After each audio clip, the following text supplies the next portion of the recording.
നമസ്കാരം. ബഹിരാകാശ രംഗത്ത് ഇന്ത്യ മഹാശക്തികൾക്കൊപ്പം.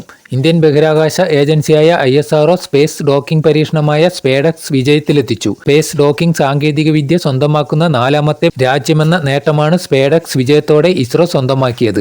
ഡോക്കിംഗ് ടെക്നോളജി വിജയിച്ചതോടെ അമേരിക്ക, റഷ്യ, ചൈന എന്നീ രാജ്യങ്ങൾക്കൊപ്പം ഇന്ത്യ ബഹിരാകാശ രംഗത്ത് എലൈറ്റ് ക്ലബിലെത്തി. ശ്രീഹരിക്കോട്ടയിലെ സതീഷ് ധവാൻ ബഹിരാകാശ കേന്ദ്രത്തിൽ നിന്ന് 2024 ഡിസംബർ 30 PSLV C-16 ലോഞ്ച് വെഹിക്കിളിൽ 2 സ്പേഡക്സ് സാറ്റലൈറ്റുകൾ ISRO വിക്ഷേപിച്ചത്.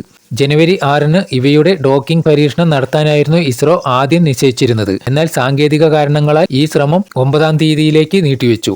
9 ചേസർ ടാർഗറ്റ് ഉപഗ്രഹങ്ങൾ തമ്മിലുള്ള അകലം 500 മീറ്ററിൽ നിന്ന് 225 മീറ്ററിലേക്ക് കുറച്ചു കൊണ്ടുവരുന്നതിനിടെ വീണ്ടും സാങ്കേതിക പ്രശ്നം നേരിട്ടതിനാൽ ഡോക്കിംഗ് പരീക്ഷണം 2ാമതും നീട്ടുന്നതായി ഇസ്രോ അറിയിക്കുകയായിരുന്നു.